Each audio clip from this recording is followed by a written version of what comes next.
80s और 90s में जब लड़कियां बड़ी हो रही थी, तो इनमें से कुछ की माओ ने बहुत स्ट्रिक्टली कहा कि पढ़ लिख जाओ, जॉब करो, कुछ बन जाओ, नहीं तो हमारे जैसी बेकदरी वाली जिंदगी जियोगी, यही घर के काम करती रह जाओगी, कोई इज्जत नहीं है, कोई रिस्पेक्ट नहीं है।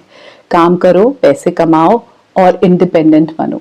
ये लड़कियां जो बड़ी हो गई हैं, ये आज जॉब कर रही हैं, इंडिपेंडेंट हैं, अपना पैसा बनाती हैं, लेकिन साथ साथ ट्रेडिशनल फेमिनिन रोल्स भी निभा रही हैं। घर संभालना भी इन्हीं की जिम्मेदारी है। ये फटाफट आते ही ऑफिस से हाथ धोती हैं और खाना बनाने में लग जाती हैं, मशीन लगाती हैं, शाम को अगले दिन की तैयारी करती हैं। पूरे डबल शिफ्ट में ये काम करती हैं। इनके पास 2 जॉब्स हैं। ये काम से काम पर ही लौटती हैं।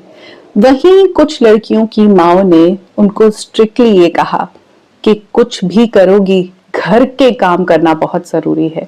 इन्हें पढ़ाया गया, स्कूल भेजा गया, कॉलेज भेजा गया, इनके पास डिग्रीज भी हैं, लेकिन माँ बहुत पर्टिकुलर थी कि कुछ भी कर लो, घर के काम तो करने बहुत जरूरी हैं।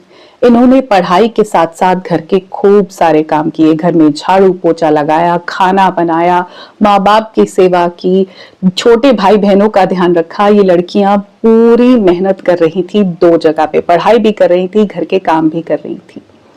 इन लड़कियों की माँ ने ये कभी नहीं कहा कि बेटा जो मेरी जिंदगी है वो तेरी ना हो। माँ ने अपने दुख को हमेशा ग्लोरीफाई किया कि देखो मैंने कैसे एडजस्ट किया, मैंने भी तो मैनेज किया, तो ऐसा भी क्या है, तुम्हें क्या मुसीबत है कि तुम ये सब नहीं कर सकती।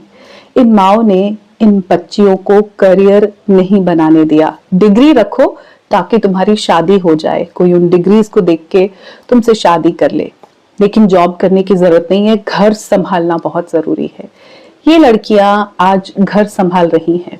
इनके पास क्वालिफिकेशंस हैं, इनके कुछ टैलेंट्स हैं, इनके पास कुछ बहुत अच्छे स्किल्स हैं, लेकिन उन्हें ये परस्यू नहीं कर पा रही क्योंकि माँ ने दिमाग में ये भर दिया है कि घर के ही काम करने हैं। इनकी माओ ने इनकी अच्छे घरों में शादियां भी नहीं की क्योंकि माँ ने जहां से शुरुआत की थी वहीं से इन लड़कियों को भी शुरुआत करनी थी।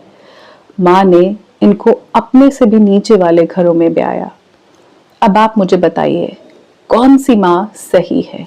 वो वाली जिसने ये कहा कि मेरी जैसी जिंदगी तुम्हारी ना हो, या ये वाली जिसने कभी चाहा ही नहीं कि बेटी की जिंदगी मुझसे बेटर हो? मैं इंतजार करूंगी आपके कमेंट्स का।